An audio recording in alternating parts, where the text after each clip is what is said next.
Rahim. Assalamu alaikum dear students. Hope you will be safe and sound. As you know students, we have started chemistry 10 chapter number 9, which is chemical equilibrium. In the previous lecture we have discussed about the reversible reactions, and today I have second lecture and the topic is law of mass action, and it is on the book page number 9 and 10. Let's see definition. I have divided this definition into two parts. First part is from here to here, which I mark, and the second part is from here to here. In the first part we will discuss about the individual substances, and in the second part we will discuss about the whole reaction. Let's see first part. According to the law of mass action, the rate at which a substance reacts is directly proportional to its active masses.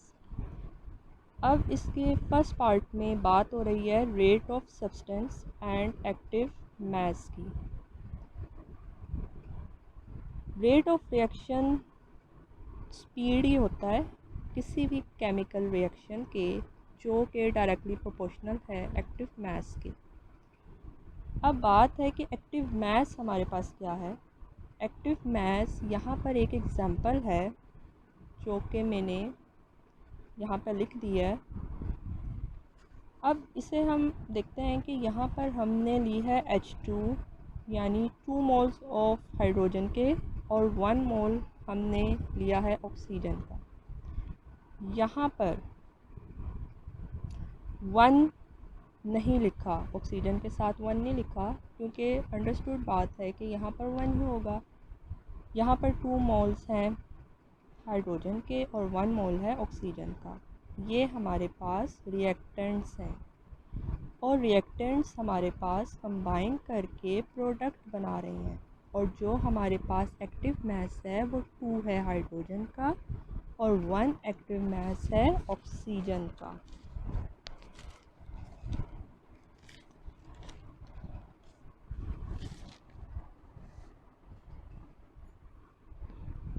यानी कि हमारे पास active mass का मतलब है taking part, यानी जो चीज़ जितनी amount में उस रिएक्शन में टेक पार्ट कर रही है, यानी जितना ज़्यादा हमारे पास एक्टिव मास होगा उतना ही रिएक्शन का रेट स्पीड अप होगा।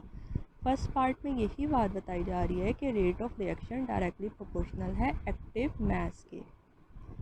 अब दूसरे पार्ट में हमारे पास बात हो रही है कि rate of reaction is directly proportional to the product of the active masses of the reacting substance।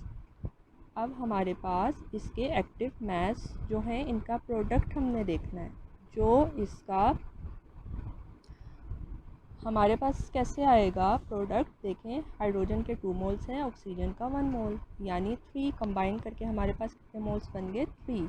तो प्रोडक्ट का एक्टिव मास है किसके, रिएक्टिंग सब्सटेंस के। अब देखें, पहले तो हमने बात की इंडिविजुअल सब्सटेंस की, सेपरेटली बात कर ली। उसके बाद हमने बात की है कि जितने हमारे पास अमाउंट होगी उतना ही रिएक्शन ज़्यादा होगा, और दूसरे में हमने होल रिएक्शन की बात की है कि अगर दोनों के मैसेज को कंबाइन कर लिया जाए तो जितना ज़्यादा ये होगा उतना ही हमारे पास रिएक्शन फास्ट होगा। अगर मैं एक्टिव मास को आपको इस तरह से समझाती हूँ कि अगर आप लेट्स से 2 kg मिल्क लेकर आते हैं, उसमें 1 kg आप टी के लिए यूज़ कर लेते हैं, उसकी चाय बना लेते हैं। तो 1 kg आपने यूज़ किया है और 1 kg आपके पास पड़ा हुआ है, और अब देखें 1 kg टेक पार्ट कर रहा है ना चाय बनाने के लिए, और जो 1 kg टेक पार्ट कर रहा है वो आपका एक्टिव मास है। यानी कि केमिकल रिएक्शन के अंदर जितनी अमाउंट उसकी टेक पार्ट कर रही हो वो उसका एक्टिव मास होगा। अब 2 साइंटिस्ट थे हमारे पास जिन्होंने डिस्कवर किया एक्टिव मास को, गोल्डबर्ग एंड वेज। इन्होंने कब किया, 1864 में। एक्टिव मास को हम मोलर कंसंट्रेशन भी कहते हैं। इसका यूनिट है मोल पर क्यूबिक डेसीमीटर, और इसको एक्सप्रेस किया जाता है स्क्वायर ब्रैकेट में। अब हम इसकी एक्सप्लेनेशन की तरफ आ जाते हैं। एक एग्जांपल है, कंसिडर अ रिवर्सिबल रिएक्शन। अच्छा, एक और बात कि लॉ ऑफ मास एक्शन जो है ना, वो सिर्फ रिवर्सिबल रिएक्शन के लिए एप्लीकेबल होता है। इस चैप्टर में जितने भी हमने टॉपिक्स को डिस्कस करेंगे वो सारे के सारे रिवर्सिबल रिएक्शन पर डिपेंड कर रहे हैं, क्योंकि रिवर्सिबल रिएक्शन में इक्विलिब्रियम की स्टेट आती है और इक्विलिब्रियम स्टेट को ही हम फॉलो करके किसी भी रिएक्शन का रिज़ल्ट देखते हैं। चलें अब हम इसका रिएक्शन देखते हैं। रिएक्शन आपका सिंपल रिएक्टेंट्स एक जनरल फॉर्म में दिया गया है, ए प्लस बी हमारे पास रिएक्टेंट है और सी प्लस डी हमारे पास प्रोडक्ट हैं। अब देखें, रिएक्टेंट से प्रोडक्ट की तरफ जा रहे हैं तो ये हमारे पास फॉरवर्ड रिएक्शन होगा KF, और अगर प्रोडक्ट से रिएक्टेंट की तरफ आएँ तो वो हमारे पास रिवर्स रिएक्शन होगा, जिसको हम रिप्रेजेंट करते हैं KR से। सपोज़ किया हमने ABCD। अब ABCD को हम क्या बोलते हैं, मोलर कंसनट्रेशन कहते हैं ABCD का। According to law of mass action, अब rate of forward reaction is directly proportional है मोलर कंसनट्रेशन ऑफ AB के।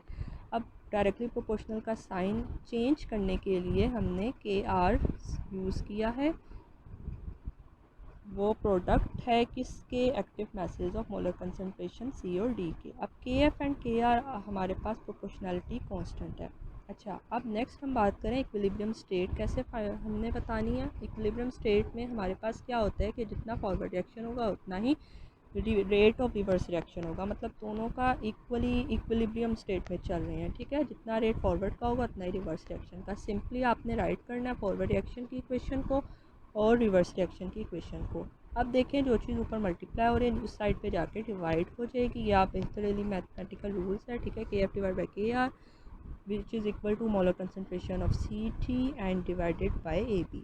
अब KF बाई KR को आप KC, मतलब एक हमने एक और कांस्टेंट का नाम दे दिया विच इज़ इक्विलिब्रियम कांस्टेंट। अब law of mass of action describe क्या करता है, रिलेशनशिप ऑफ एक्टिव मास और active masses of the reactant, product and equilibrium constant. So student, ये हमारा एक टॉपिक कवर हुआ है जो कि लॉ ऑफ मास एक्शन है। आपने इसको अच्छी तरह, जिस तरह मैंने नोट बना के दिया, आपने अपनी नीट कॉपी पे राइट करना है, इसको अंडरस्टैंड करना है। नेक्स्ट वीडियो में मैं आपको डेरिवेशन इसकी बताती हूँ।